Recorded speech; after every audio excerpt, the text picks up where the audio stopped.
Who the fuck did this to you? Raymond's voice wasn't loud, it was lethal. The kind of quiet that comes right before violence. Caitlin's lip trembled, her bruises catching the light like evidence he didn't need. When she finally whispered the name, his eyes went dark, and by morning, that name wasn't on anyone's lips again. If you're hooked in and want to enjoy this story, go ahead and subscribe, and drop a comment letting me know where you're watching from. It's always amazing to see where everyone's watching. Plus, tomorrow I've got another incredible story lined up, and you definitely don't want to miss it. Alright, back to the story. Just 5 minutes. Caitlin whispers to the empty hallway, pressing her palm against the cold storage room wall. Her black and white uniform, the one with the crisp collar, she irons every morning before her shift is wrinkled and stained, not with spilled drinks, with her own blood. She can't go back to the bar like this. Can't let anyone in the Monarch Club see her like this. The city's most powerful men don't tip waitresses who look broken. They don't see them at all. Caitlin Johnson has worked too hard to become invisible again. 2 years serving crystal glasses to criminals in tailored suits. 2 years of double shifts and forced smiles. And she's finally close to paying off her mother's medical debt, close to not choosing between groceries and electricity, close to proving she's more than the girl from the South Side who learned to keep her head down. She dabs at her lip with her sleeve, but the bleeding won't stop. Her hands are shaking. She presses them against the wall, trying to steady herself, trying to remember how to breathe without her ribs screaming in protest. The storage hallway is dim, lit only by a single flickering bulb that casts shadows across stacked liquor boxes and cleaning supplies. Beyond the door, she can hear the muffled sounds of the club crystal clinking, low conversations, the kind of laughter that comes with power and expensive whiskey. She needs to fix this. Fix herself. She reaches for the metal door of the storage freezer, using its reflective surface as a makeshift mirror. The woman staring back at her looks destroyed, mascara streaked down her cheeks, hair falling out of its neat bun, a split lip that keeps bleeding no matter how many times she wipes it. Just 1 minute, she whispers again, like a prayer. Just 1 minute. But she doesn't get 1 minute. Footsteps echo in the hallway. Not the hurried click of another waitress, not the shuffle of kitchen staff. These are different, measured, deliberate. The kind of footsteps that own the ground they walk on. Caitlin's breath catches. She straightens too quickly. Pain explodes through her ribs, white hot and blinding. She bites down on her lip to keep from crying out, tasting copper. She turns, an apology already forming on her lips, but the words die in her throat. Raymond Hughes stands in the doorway. Not just another patron, not just another member. The one whose private booth remains empty until he arrives. The one whose name appears in whispered conversations that stop the moment staff walk by. The one who owns things, clubs, politicians, silence itself. 6'2" of polished, quiet violence. His dark hair is slicked back perfectly, not a strand out of place despite the late hour. His eyes are the color of black coffee, unreadable and deep, the kind of eyes that miss nothing. Tattoos trace up his throat and disappear beneath the collar of his crisp white shirt like secrets he doesn't bother to hide anymore. He's wearing a 3-piece charcoal suit that probably costs more than she makes in 6 months. His tie is straight, his cufflinks platinum. Simple, expensive. Catch the dim hallway light. He's 36 years old, though the sharp angles of his jaw and the weight behind his eyes make him seem ancient, like he's lived several lifetimes in those years. Caitlin has worked exactly 74 shifts since Raymond became a regular at the Monarch Club. She's refilled his whiskey perhaps 36 times, always silently, always carefully, always making sure never to meet his eyes. He's never looked at her directly, not once in 4 months of service. He's looking at her now. His expression doesn't change. That's what terrifies her. His face remains absolutely still, composed, calm. But his eyes travel from her torn collar to her swollen cheek, to her bleeding lip, to the way she's holding her left side like her ribs might shatter completely if she lets go. Mr. Hughes, she starts, her voice thin and broken. Who? His voice is quiet, conversational even. But something in that single word makes Caitlin's spine straighten despite the pain radiating through her entire body. It's nothing, she says quickly, desperately. I fell in the storage room. I'm clumsy tonight. I just needed a moment to clean up before. Caitlin. Her name sounds different in his mouth, lower, dangerous, like a promise wrapped in a threat, wrapped in something she doesn't have a name for yet. He takes 1 step into the hallway.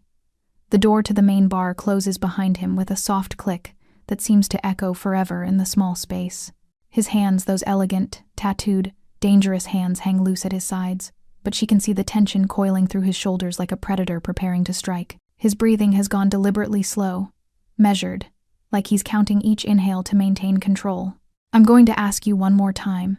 The fluorescent bulb flickers above them. The moment stretches. Caitlin can hear her own heartbeat pounding in her ears. His voice drops lower, quieter, more lethal than any shout could ever be. Who the fuck did this to you? Caitlin's breath comes in short, painful gasps.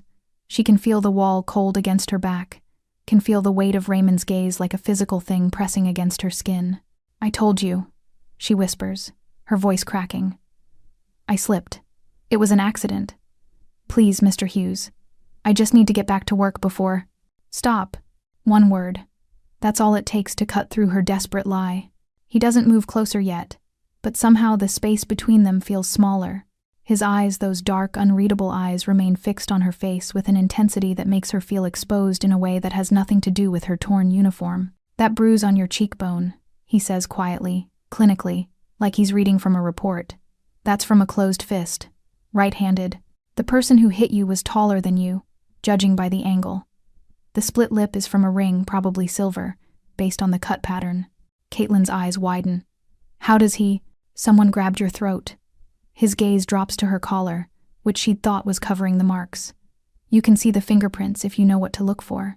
And the way you're breathing, shallow, careful, like every inhale hurts, tells me you have at least 2 cracked ribs, maybe 3. Her hands start shaking again. She presses them against the wall behind her, trying to anchor herself, trying to understand how this man can read violence on her body like it's written in a language only he speaks. How do you... She starts. I know what violence looks like. He takes one step closer, then another. Slow, deliberate, giving her time to run if she wants to. She doesn't run. His hand rises gradually, telegraphing every movement, and gently tilts her chin up with 2 fingers. His touch is impossibly gentle, at complete odds with everything she knows about who he is and what he does. In the flickering hallway light, his eyes scan every inch of her face, every bruise, every cut, every story her body is telling without permission. I know what it looks like when someone tries to hurt something that doesn't belong to them, he continues, his voice dropping even lower. I know the difference between an accident and an attack, between falling and being pushed, between slipping and being held down. Caitlin feels something crack inside her chest. A wall she's been holding up for so long she forgot it was there. Tears burn behind her eyes, but she refuses to let them fall. Not here. Not now. Not in front of him. Mr. Hughes, please, she whispers. I can't afford to lose this job. My mother, she's sick.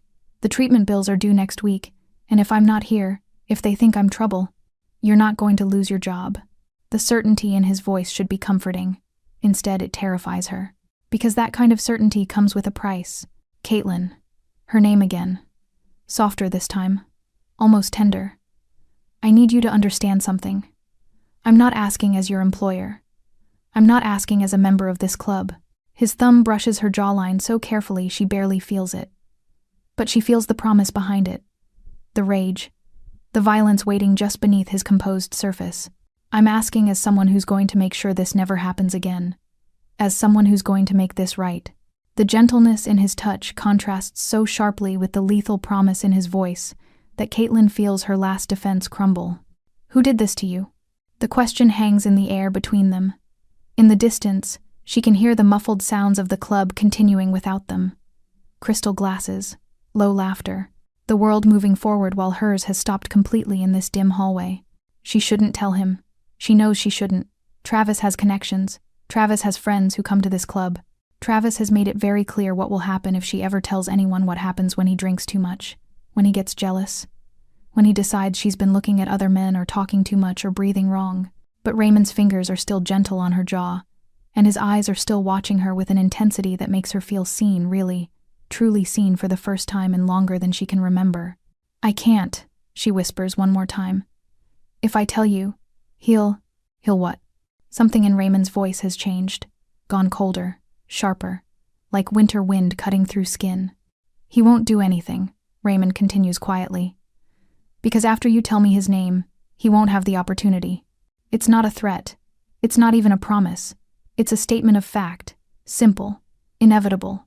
Like gravity. Caitlin takes a shuddering breath. Her ribs scream in protest. A tear finally escapes, rolling down her cheek and mixing with the blood at the corner of her mouth. "Travis," she whispers, so quiet she almost doesn't hear herself. "Travis Hale." Raymond's expression doesn't change. Not a flicker, not a flinch, but something happens behind his eyes. Something dark and certain and utterly merciless. His hand drops from her face. He steps back slightly, giving her space to breathe. "Go home, Caitlin. You're done for the night. But I can't just. Someone will drive you." It's not a suggestion. He removes his suit jacket with smooth, practiced movements and drapes it over her shoulders. It's warm from his body heat and smells like expensive cologne and whiskey and something else, something that makes her feel safe in a way she hasn't felt in years. "Mr. Hughes, I'll take care of it."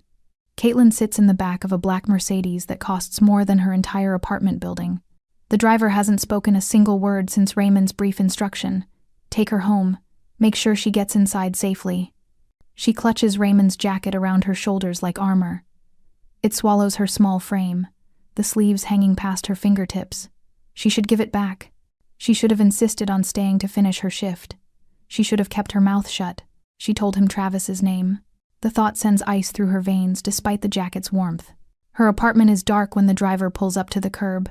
He walks her to the door, silent, professional, terrifying in his efficiency.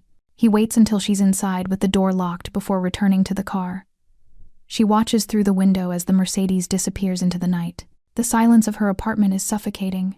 Caitlin moves through the motions mechanically, removes the blood-stained uniform, steps into the shower, watches pink water circle the drain. Her hands won't stop shaking. She told him Travis's name. What has she done? Travis isn't just violent, he's connected. His cousin runs drugs through half the South Side. His friends are the kind of men who make problems disappear, he told her once. His hand around her throat, his breath reeking of whiskey. Exactly what would happen if she ever told anyone about their private business. She wraps herself in an old robe and sits on the edge of her bed, still wearing Raymond's jacket over it. The clock on her nightstand reads 2:47 a.m. Sleep doesn't come. She lies in the dark, staring at the ceiling, replaying the moment over and over. The way Raymond's eyes had gone cold when she whispered Travis's name. The way his voice had dropped when he said, "I'll take care of it." What does that mean? What is he going to do? The questions chase each other through her mind until the sky outside her window begins to lighten. Gray dawn, then pale morning. She must have dozed at some point because she jolts awake to her phone buzzing on the nightstand. 7:23 a.m. Her mother calling. Caitlin lets it go to voicemail. She can't explain why she sounds like she's been crying. Can't explain the bruises her mother will hear in her voice. She pulls herself out of bed, every muscle protesting. Her ribs are worse this morning, the pain sharp and constant. She makes coffee with shaking hands and turns on the small TV in her kitchen, more for the noise than anything else. The local news is playing. Traffic report, weather, a segment about the city council's budget meeting. Then, breaking news this morning as police investigate the disappearance of 8 men reported missing overnight. Authorities say the men, all believed to be connected to local criminal enterprises, were last seen at various locations throughout the city, between midnight and 3 a.m. Caitlin's coffee mug freezes halfway to her lips. The news anchor continues, her expression professionally concerned. Among those missing is Travis Hale, 32, along with 3 associates identified as Derek Marco, Mike Volkov, and James Torres. 4 additional men, all believed to have connections to Hale, are also unaccounted for. Police are asking anyone with information to. The mug slips from Caitlin's fingers. It shatters on the kitchen tile, coffee spreading across the floor like the blood that stained her uniform last night. 8 men, Travis, and 7 others, all gone, all in one night. Her phone buzzes again. Unknown number. Her hand trembles as she answers. "Hello? You don't need to worry anymore." Raymond's voice, calm, steady, like he's commenting on the weather. Caitlin's knees buckle. She slides down the kitchen cabinet to the floor, shards of broken mug scattered around her, coffee seeping into her robe. "What did you do?" she whispers. "What I said I would do. I took care of it." On the TV behind her, the news anchor is showing photos now. Travis's face fills the screen, that same face that smiled at her once, before his hands learned to hurt. before his love turned to possession, turned to violence. The police, she starts, have no leads, no witnesses, no evidence. A pause, no bodies. The casual way he says it should horrify her, should send her running to the police herself, should make her sick with fear and guilt and the weight of what she's caused. Instead, she feels something she hasn't felt in 3 years. Relief. I don't understand, she whispers, even though she does. Even though understanding is exactly what's making her chest tight and her breathing shallow and her whole world tilt on its axis. You don't need to understand. You just need to know that Travis Hale will never touch you again. Neither will anyone who stood by and let it happen. Neither will anyone who might have thought about defending him. Caitlin closes her eyes. Behind her eyelids, she sees Travis's hands around her throat, sees his fist coming toward her face, sees herself small and scared and alone in a world that taught her that survival meant silence. She opens her eyes. "Thank you," she whispers. The words feel wrong and right and terrifying all at once. Raymond's voice softens almost imperceptibly. "Rest today. Someone will bring you something for the pain. Tomorrow, if you feel up to it, come back to work. Your position is waiting." "Raymond." "Yes?" She's never called him by his first name before. It feels intimate. Dangerous. Like crossing a line she can't uncross. "I'm not afraid," she says quietly. "I should be, but I'm not." Silence on the other end. Then, "Good. You shouldn't be." The line goes dead. 2 days later, Caitlin returns to the Monarch Club. She almost doesn't. She stands outside the staff entrance for 10 minutes, Raymond's jacket now cleaned and pressed folded carefully in her bag, trying to find the courage to walk through the door. Everything has changed. She has changed. The world has tilted, and she doesn't know how to walk straight in it anymore. 8 men are missing. The news is still running the story every hour. Police are interviewing associates, checking financial records, following leads that go nowhere. Travis's cousin gave a tearful interview yesterday, talking about how Travis was a good man who'd fallen in with the wrong crowd, how the family just wants answers. Caitlin watched it with something cold settling in her chest.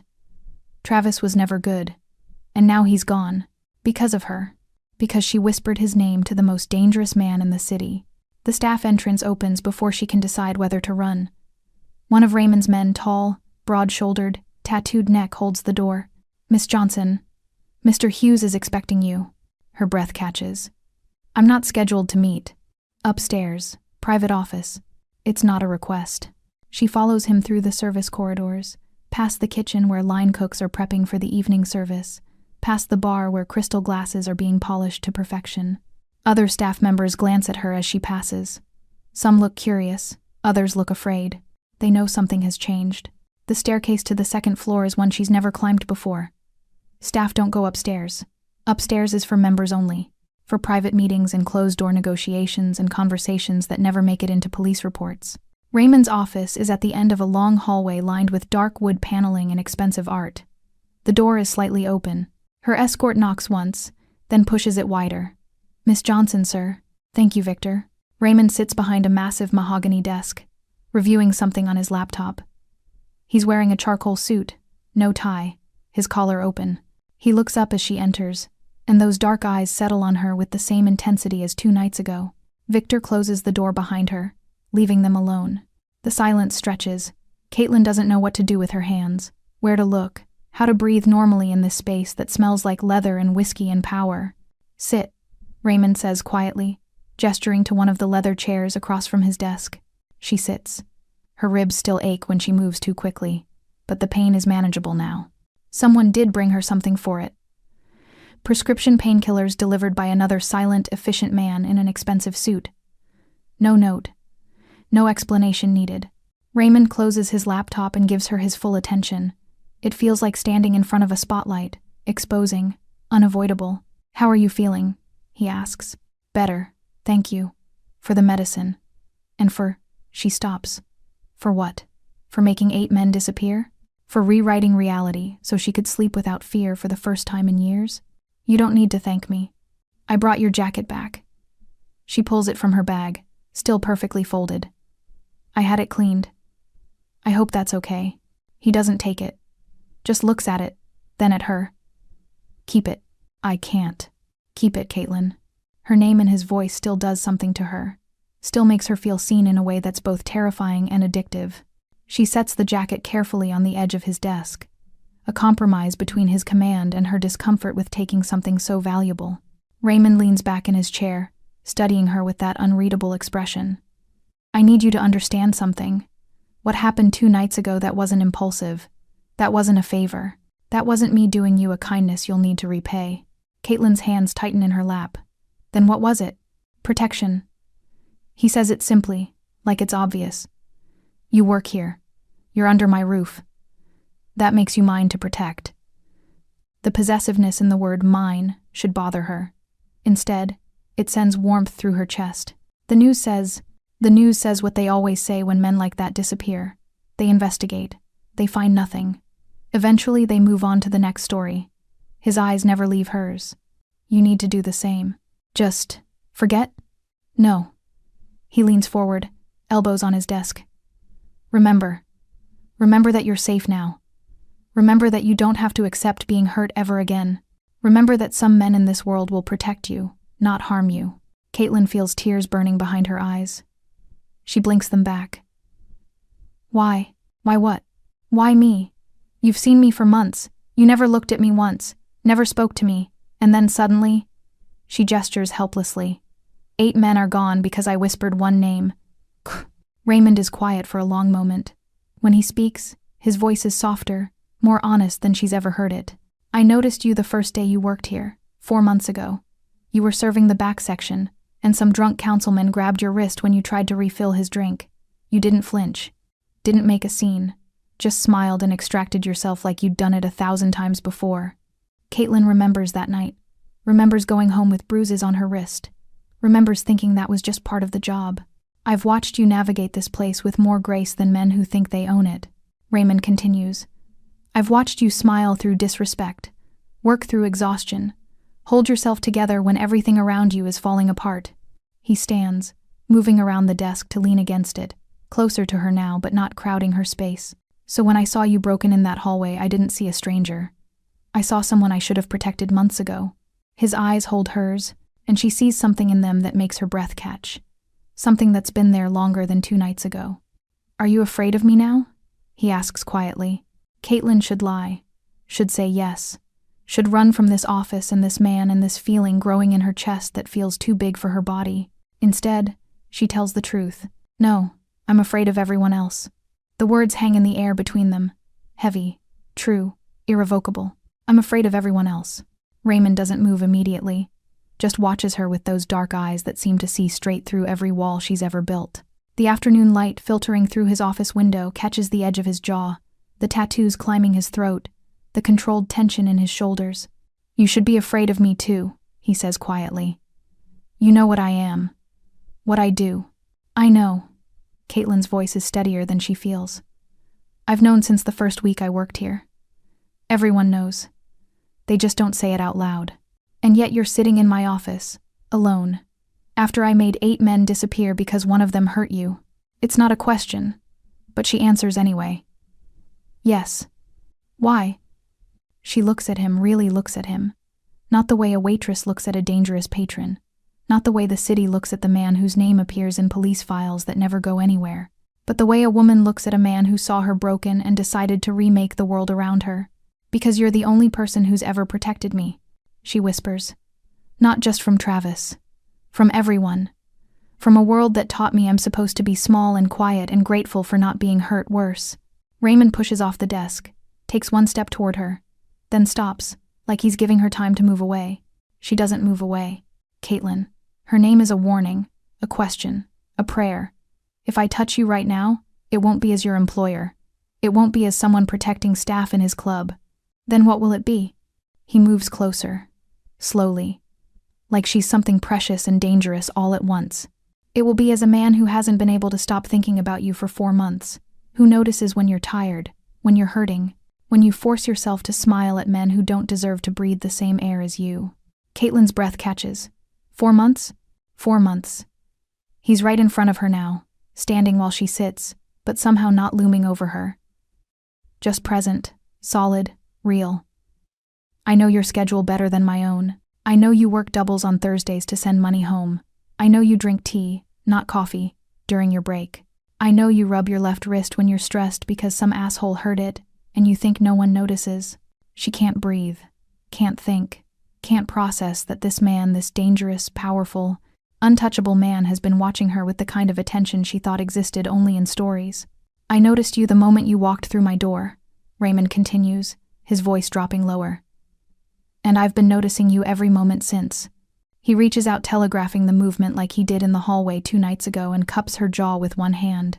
His palm is warm against her skin. His thumb brushes her cheekbone, careful of the bruise that's already fading to yellow-green. So if I kiss you right now, he says quietly, you need to understand what it means. It means you're not just staff. Not just someone I protect because you work here. It means you're mine, Caitlin. And I don't share. I don't let go. I don't do anything halfway. Her heart is hammering so hard she's sure he can feel it. What if I want that? Then say it. Say you want this. Because once we cross this line, there's no going back. For either of us. Caitlin looks up at him. At the man who made her world safer by making it more dangerous. At the hands that have ended lives now touching her like she's made of glass. At the eyes that have gone from cold observation to something burning and possessive and utterly focused on her. She thinks about Travis. About 3 years of flinching. About learning to make herself smaller. About nights spent hoping it wouldn't be too bad this time. She thinks about Raymond finding her in that hallway. About the gentle way he tilted her chin up. About the lethal promise in his voice when he asked who hurt her. She stands. The movement brings her closer to him. Close enough that she has to tilt her head back to maintain eye contact. Close enough that she can smell his cologne and see the flecks of amber in his dark eyes. I want this, she whispers. I want you. Something in Raymond's expression cracks. Not his control that remains iron solid, but something deeper. Something that's been held back for 4 months of watching and waiting and wanting. He leans down slowly, giving her every opportunity to change her mind, to pull away, to run. She doesn't run. When his lips touch hers, it's not gentle. It's not the soft, tentative kiss of a first touch. It's 4 months of restraint burning down all at once. It's possession and protection and promise all wrapped into one devastating moment. His hand slides from her jaw to the back of her neck, fingers tangling in her hair. His other hand settles at her waist, pulling her closer but still careful of her healing ribs.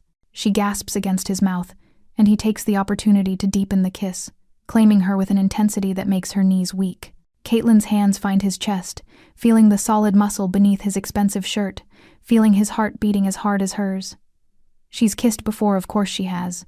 But this isn't kissing. This is being consumed. This is being seen and claimed and wanted with a ferocity that should terrify her. It doesn't terrify her.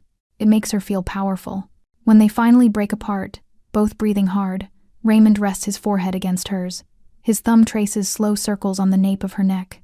Mine, he whispers against her lips. Yours, she whispers back. And something inside her that's been breaking for years finally stops. The Monarch Club hums with its usual velvet menace 3 nights after the kiss that rewrote Caitlin's gravity.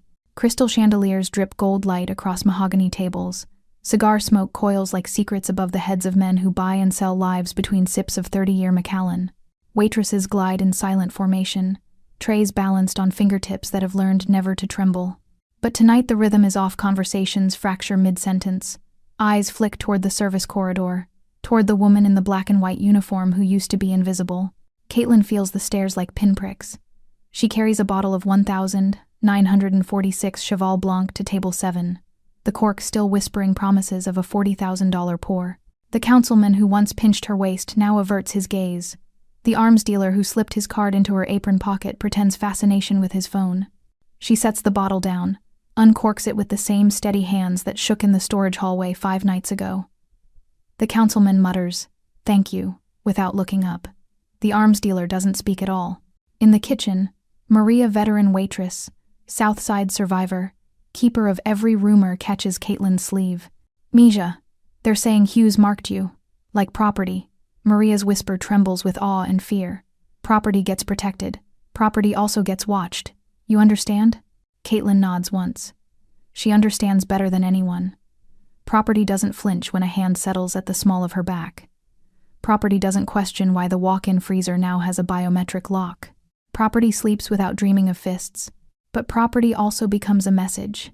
Across the city, In a warehouse reeking of diesel and desperation, Travis's cousin Rico Hale paces beneath a single swinging bulb. His knuckles are split from punching a wall that refused to give him answers. 8 men gone. 8. Travis was loud, stupid, cruel, but he was blood. Rico's blood now demands payment in the only currency the streets respect.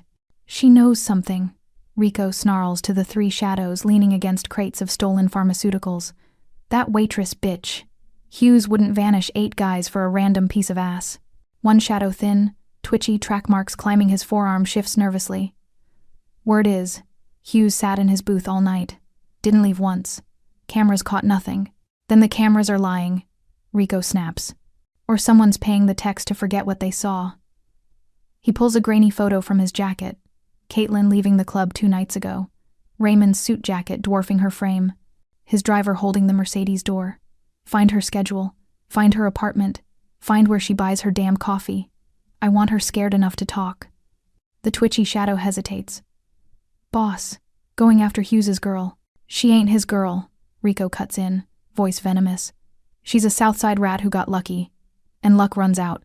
Back at the club, closing time creeps past 3 a.m.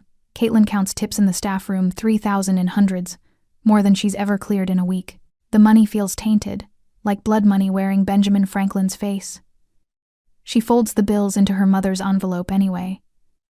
The hospital doesn't care where salvation comes from.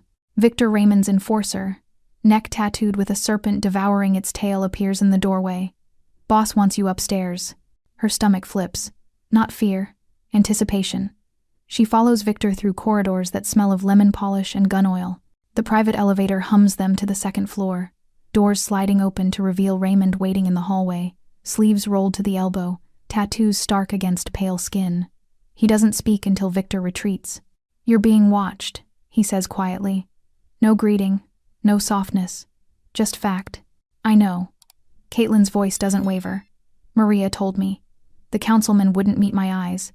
Even the bartender poured my water without being asked. Raymond's jaw tightens. Rico Hale is asking questions. He's desperate. Desperate men do stupid things. She steps closer, close enough to see the faint scar slicing through his left eyebrow. What happens when he does something stupid? Then he joins his cousin. The words are flat, final. But his hand rises, knuckles brushing the fading bruise on her cheekbone with impossible tenderness. I won't let him near you. You can't be everywhere. The protest leaves her lips before she can stop it. His eyes darken. I don't need to be. The city knows what happens when my name is spoken in the same breath as yours. He pauses, thumb tracing her lower lip. But I need you to promise me something. Anything. If anyone approaches you, anyone outside these walls, you call me. Not the police, not your friends. Me, instantly. She nods, throat tight. I promise. He leans in, forehead resting against hers. The hallway smells of his cologne, and the faint metallic edge of violence that never quite leaves him. I'm rewriting the rules for you, Caitlin. That makes enemies. I need you safe while I handle them.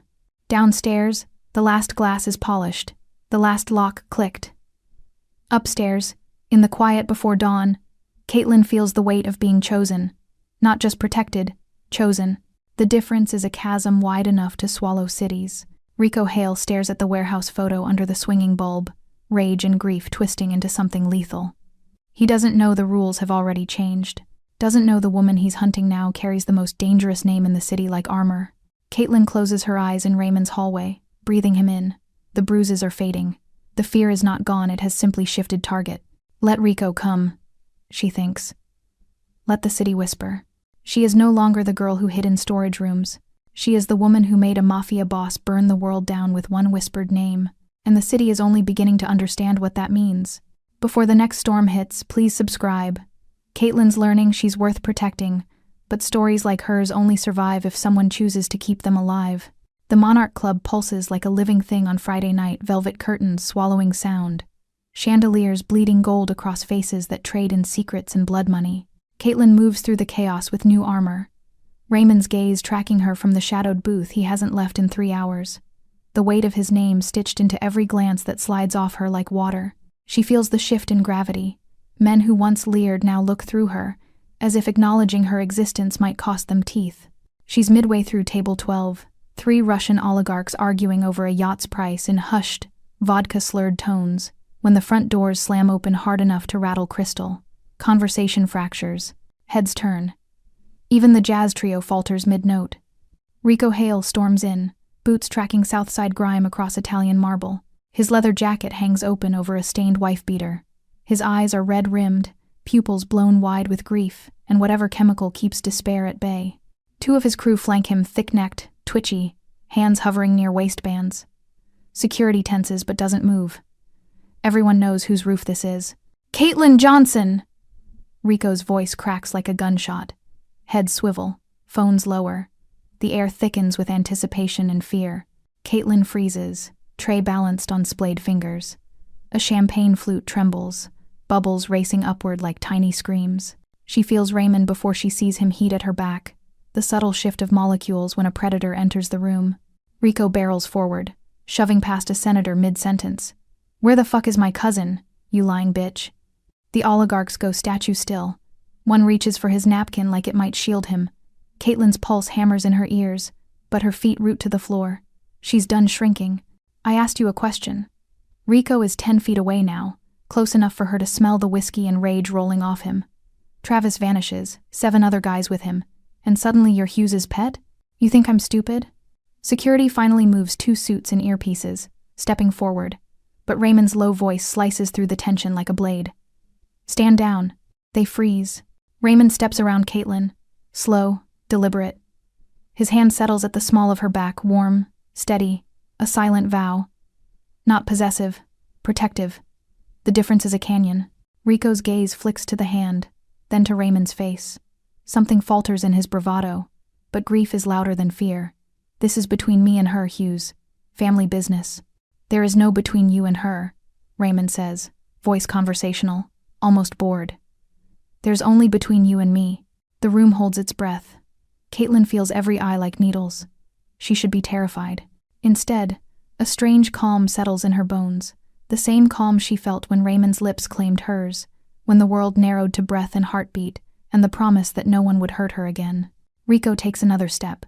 "Travis was blood. You don't get to erase blood." "I didn't erase anything," Raymond replies. "I removed a disease. 8 tumors, actually. The city's healthier for it." A muscle ticks in Rico's jaw. His crew shifts, uncertain. One glances at the exit like it might vanish. Caitlin finds her voice. It doesn't shake. "Travis put me in the hospital 3 times, Rico. He broke my ribs. He choked me until I saw stars. You want to talk blood? Mine was on his knuckles more nights than I can count." Rico's face twists grief, rage, maybe a flicker of shame he'll never admit. "He loved you. He loved owning me." The words leave her mouth like bullets. There's a difference. Silence stretches, taut as piano wire. Somewhere, ice shifts in a glass. Raymond's thumb traces a slow circle against her spine, grounding, anchoring. "You have 10 seconds to leave my club," he tells Rico. "After that, you join your cousin." Rico's hand twitches toward his waistband. Caitlin sees it, the glint of metal, the desperate math of a man who's already lost everything. Time slows. Raymond doesn't flinch, doesn't reach for a weapon, just shifts his body half an inch, placing himself fully between her and the threat. The gesture is so subtle, most miss it. Caitlin doesn't. Her chest aches with something fierce and bright. 9. Raymond counts, voice soft. Rico's fingers freeze on the grip. 8. The twitchy crew member takes a step back, then another. Self-preservation finally louder than loyalty. 7. Rico's eyes dart left, right, searching for an ally who isn't there. The oligarchs study their cuffs. The senator sips his drink like it's tea. The jazz trio remains frozen mid-chord.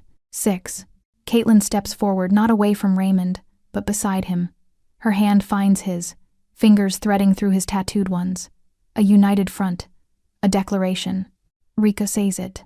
Something breaks in his expression, rage collapsing into defeat. 5. He spits on the floor. "This ain't over."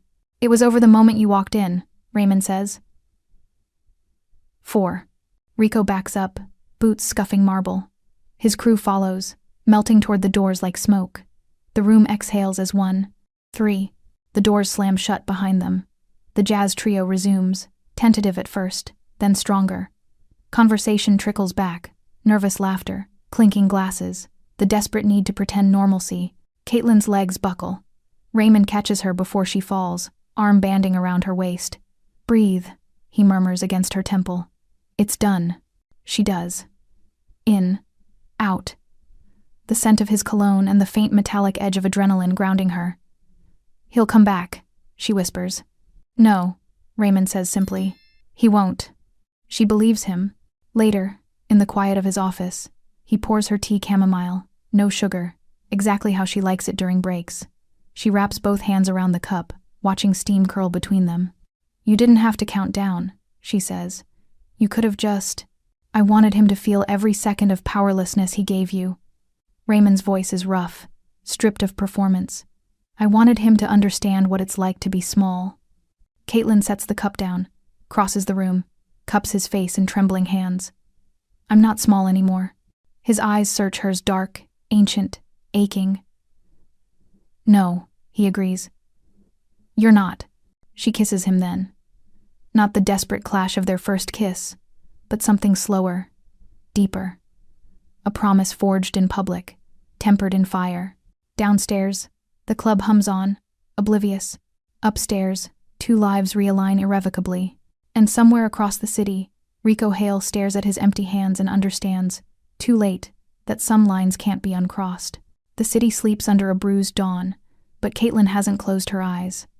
She sits on the leather couch in Raymond's private office, knees drawn to her chest, the chamomile long gone cold.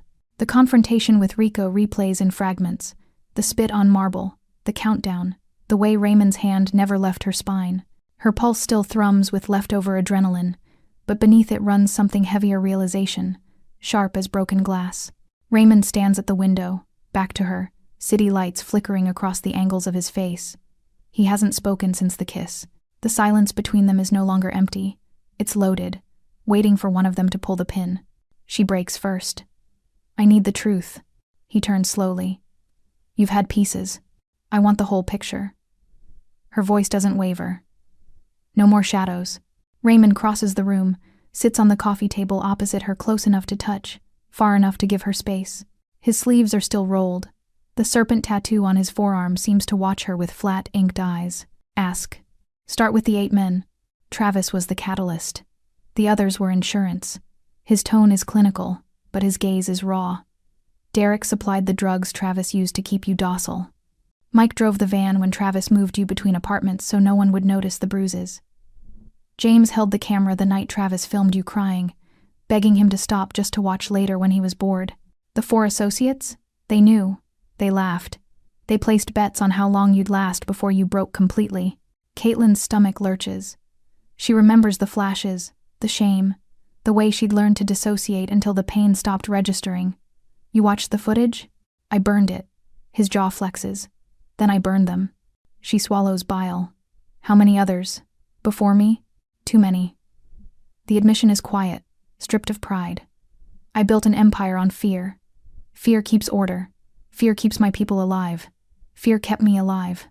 He leans forward, elbows on knees. "But fear doesn't keep you alive. It just teaches you how to survive." Caitlin studies the man in front of her Mafia boss, executioner, the architect of vanishings, and sees the boy who learned early that mercy was a luxury that got people killed. What happens when someone bigger comes? Someone you can't vanish? "Then I die." Simple, inevitable, but not before I take them with me, and not before I make sure you're untouchable. The weight of that promise settles between them like concrete. She shifts, unfolding her legs, planting bare feet on cool hardwood. "I'm not a princess in a tower, Raymond. I won't be the reason you're not the reason." He cuts her off, voice rough. "You're the excuse I needed to stop pretending I'm still the man who watched you flinch for 4 months and did nothing." Her breath catches. "You could have intervened the first night. The councilman. The wrist." "I could have." His eyes darken with self-loathing. "I told myself you were temporary. Staff. Collateral. That if I touched you, I'd ruin you." A bitter laugh. "Turns out doing nothing ruined you worse." Caitlin reaches out, fingers brushing the scar on his knuckle, the one shaped like a crescent moon. "I'm already ruined. You just gave me permission to stop hiding the cracks." He turns his hand, capturing hers. "I'm offering you an out. Right now. Clean break. New city. New name. Enough money to pay your mother's bills for life. You walk away. No one follows. Not even me. The offer hangs in the air, luminous and terrifying. Freedom without fear. A life where her heartbeat doesn't hitch at every shadow. She imagines its sunlight on a different coast, her mother's laughter without the rasp of oxygen, nights without nightmares of fists. She imagines waking up without Raymond's hand on her spine, grounding her through panic attacks, without his quiet tea during breaks, without the way he says her name like a prayer and a threat. The vision fractures. I don't want the out, she says. The words taste like steel. I want the truth every day. I want the danger. I want the man who burned 8 lives to ash because one of them dared to break me. Her grip tightens. I want you, all of you. The parts that scare the city and the parts that scare you. Raymond's composure cracks just for a second. His forehead drops to their joined hands, breath shuddering against her skin. You don't know what you're asking. I know exactly. She cups his jaw, forcing him to meet her eyes. I'm choosing the monster who protects me over the saints who watched me bleed. I'm choosing the man who sees every fracture and calls me whole anyway. He rises slowly, pulling her with him. The office shrinks to the space between their bodies. Then understand this, he says, voice gravel and silk. There's no half measure. You're in my world now. My enemies become yours. My blood becomes yours. My life. His thumb traces her lower lip. Is yours to take if I ever hurt you. I won't need to, she whispers. You'd cut your own hands off first. A ghost of a smile. Yes. She rises on tiptoes, kissing him, not the desperate clash of before, not the gentle promise of after Rico. This is deliberate, a vow sealed in heat and breath, and the salt of unshed tears. When they break apart, her forehead rests against his. Teach me, she says, how to stand in your world without shrinking. His arms band around her, iron and refuge. First lesson, never apologize for taking up space. She laughs shaky, real, the sound of chains falling away. Second lesson, trust your instincts. They kept you alive before I did. Outside, the city wakes to another gray morning, oblivious to the shift in its underworld.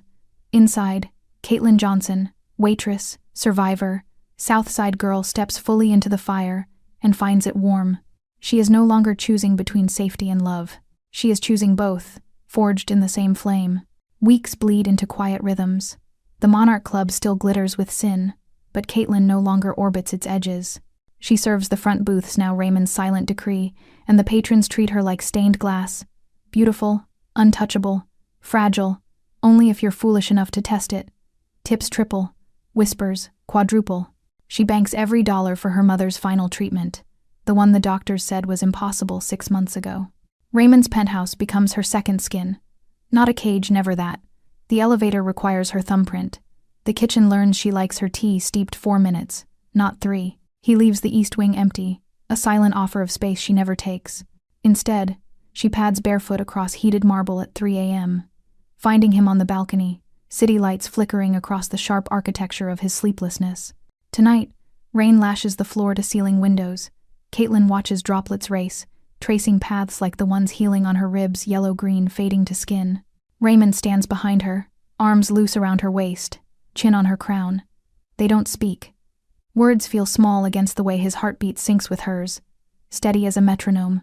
She turns in the circle of his arms. I got the call today. He stills. Your mother? Cancer-free. The words crack open, something bright and aching in her chest. The specialist said the new trial worked. She laughed on the phone. Raymond laughed, like the old her. His exhale is shaky. He presses his lips to her temple, lingering. Good. Caitlin pulls back, searching his face. You paid for the trial. I donated to the hospital. A shrug, but his eyes betray him soft, unguarded. Anonymously. Nothing you do is anonymous. She cups his cheek, thumb brushing the crescent scar. Thank you. He leans into her touch like a man starved. Don't thank me for fixing what the world broke. The rain intensifies, drumming a war beat against glass. Caitlin steps closer, fingers sliding into his hair. Then let me thank you for this. She kisses him slow, deliberate, tasting coffee and the faint copper of a cut on his lip from a meeting he won't discuss. He groans, hands spanning her waist, lifting her onto the kitchen island. Marble chills her thighs, his palms chase it away. They've been careful until now. Her ribs. His restraint. But tonight, careful feels like another word for fear. She tugs his shirt free, buttons scattering like hail. His skin is a map of violence, bullet grazes, knife tracks, the serpent tattoo curling around his ribs like it's guarding his heart. She traces each mark with lips and tongue, claiming the stories he's never told. Caitlin. Her name is a plea. She answers by sliding his belt free, the leather whispering through loops. He lifts her, carrying her to the bedroom where city lights bleed through gauzy curtains. They undress each other with the reverence of people handling live wire, slow, then sudden, then inevitable. When he enters her, it's not conquest, it's communion. She arches, nails scoring his back, anchoring herself to the only solid thing in a world that keeps tilting. He moves like he's memorizing her every gasp, every tremor, every tear that slips free when pleasure edges into something deeper. Trust, devotion, the terrifying certainty that this is permanent. After, they lie tangled in sheets that smell of them both. Caitlin traces the tattoo on his throat, a raven mid-flight, wings spread wide. What does it mean? Reminder. His voice is rough from her name, that some things are worth burning for. She presses her lips to the ink. I'm not afraid of fire anymore. His arms tighten. Good, because you're the only thing that keeps mine banked. Days blur into nights of quiet domesticity stitched between violence. He teaches her to shoot in the sub-basement range, her hands steady now, recoil no longer a flinch. She teaches him to laugh at her terrible attempts at cooking carbonara. They grocery shop at 2 a.m., in hoodies and sunglasses, arguing over cereal brands like normal people. He still vanishes men who cross lines. She still sends half her tips to her mother. The worlds don't collide, they orbit, held in tension by the gravity of chosen family. One evening, she finds him in the study, staring at a photo on his desk. A younger Raymond, maybe 20, arms slung around a boy with Caitlin's eyes and Travis's cruel mouth. The resemblance is a punch. Your brother? She asks softly. Half. His voice is raw. Same father. Different mothers. He taught me what happens when you love something weak. He turns the frame face down. I swore I'd never be that vulnerable again. Caitlin circles the desk, straddling his lap. You're not. You're the strongest man I know, and I'm not weak. He buries his face in her neck, breathing her in like oxygen. You're my exception. No, she whispers. I'm your rule now. Later in the dark, she wakes to find him watching her. Moonlight carves silver across his cheekbones. Marry me, he says. Not a question. A fact. Her heart stutters. You don't ask? I'm not good at asking. His thumb strokes her ring finger. But I'll spend every day proving I'm worthy of your yes. She kisses him soft, then fierce. Yes. 1,000 times yes. The ring appears the next morning. Black diamonds set in platinum, subtle enough for the club, lethal enough for his world. She wears it beneath her uniform sleeve, a secret pressed against her pulse. Healing isn't linear. Some nights, she wakes, gasping, Travis's hands phantom around her throat. Raymond holds her through the tremors, whispering her name until the dream dissolves. Some mornings, he returns with blood under his nails and guilt in his eyes. She washes his hands in the sink, kissing each knuckle clean. They become each other's center, his restraint tempered by her laughter, her courage forged in his protection. Intimacy deepens into something sacred. The way he brushes her hair while she studies hospital bills, the way she traces his tattoos while he sleeps, the way they move together like tide and moon. Caitlin Johnson, once small, once silent, now stands in the eye of the storm and calls it home. And Raymond Hughes, once untouchable, once alone, finally understands that some fires don't destroy, they illuminate. 6 months to the day since Caitlin whispered Travis's name in a dim hallway, the Monarch Club hosts its annual black tie gala. Invitations are rarer than absolution. Attendance is a declaration of allegiance. Crystal drips from every surface. Champagne flows like guilt, and the city's predators circle in Tom Ford and diamonds, smiling with teeth. Caitlin stands at the top of the grand staircase, no longer in black and white polyester. The gown is midnight silk, cut on the bias, pooling like liquid shadow at her feet. The black diamond ring glints beneath chandelier light, no longer hidden. Her hair is swept up, exposing the faint scar at her collarbone. Travis's last gift, now a badge. She is breath-stealing, untouchable. His. Raymond waits at the bottom, hand extended. His tuxedo is charcoal, severe, the raven tattoo peeking above his collar like a warning. When their fingers meet, The room stills. Cameras flash. Whispers hush. The king has chosen his queen, and the kingdom kneels. They descend together. Every step is choreographed chaos. Senators part. Oligarchs bow. A cartel princess kisses Caitlyn's cheek with trembling lips. No one meets her eyes without permission. No one offers a hand Raymond doesn't vet. She feels the weight of it: power, protection, the terrifying beauty of being seen. At the center table, her mother sits in borrowed pearls, eyes shining with tears and pride. The woman who once counted pennies for pills now sips Dom Perignon beside a governor. Caitlyn kneels, pressing her forehead to her mother's knee. "You came. I wouldn't miss my daughter becoming legend," her mother whispers, voice thick. "He flew me first class, baby. Said it was non-negotiable." Raymond's hand settles on Caitlyn's shoulder, warm, steady. "Family is sacred," he murmurs. The governor nods like a parishioner. The orchestra swells. Raymond leads her to the dance floor. The first waltz is theirs alone. The crowd forms a perfect circle, a living frame. He spins her slowly, her gown flaring like dark wings. His palm at her waist is both anchor and promise. "You destroyed them for me," she says against his ear, voice barely audible over violins. His grip tightens. "I would destroy the world for you." "I know." She pulls back, eyes fierce. "And I'd burn it down with you." The music crests. He dips her low, lips brushing the pulse at her throat. The room erupts in polite, terrified applause. Later, on the balcony overlooking the city, snow begins to fall, rare, impossible, a white hush over concrete and sin. Caitlyn leans against the railing, champagne forgotten. Raymond stands behind her, arms caging her in, chin on her crown. "Rico Hale turned up last week," he says quietly. "Floating in the river. Suicide, they're calling it." She doesn't flinch. He chose the wrong war. Raymond's laugh is soft, dark. "He wrote a note. Said he couldn't live knowing Travis died screaming your name." Caitlyn turns in his arms. Snowflakes melt on her lashes. "Let the city tell that story. Let them remember what happens when they touch what's mine." His eyes blaze. "Ours." She kisses him, then slow, deliberate, tasting snow and champagne, and the future. When they break apart, the gala is a distant hum. The world below glitters, oblivious to the shift in its axis. Inside, the final toast. The governor raises his glass. "To Raymond Hughes and his bride, may their reign be long and their enemies brief." Glasses clink. Caitlyn meets every gaze, unflinching. She is no longer the girl who hid in storage rooms, who apologized for breathing. She is the woman who stood beside a monster and made him human. The woman whose name now ends conversations and starts wars. As the orchestra strikes the last note, Raymond lifts her hand to his lips, kissing the ring. "Ready to go home, Mrs. Hughes?" Home. The word settles in her bones like truth. She smiles sharp, radiant, unafraid. "Take me home." They leave through a gauntlet of bowed heads and averted eyes.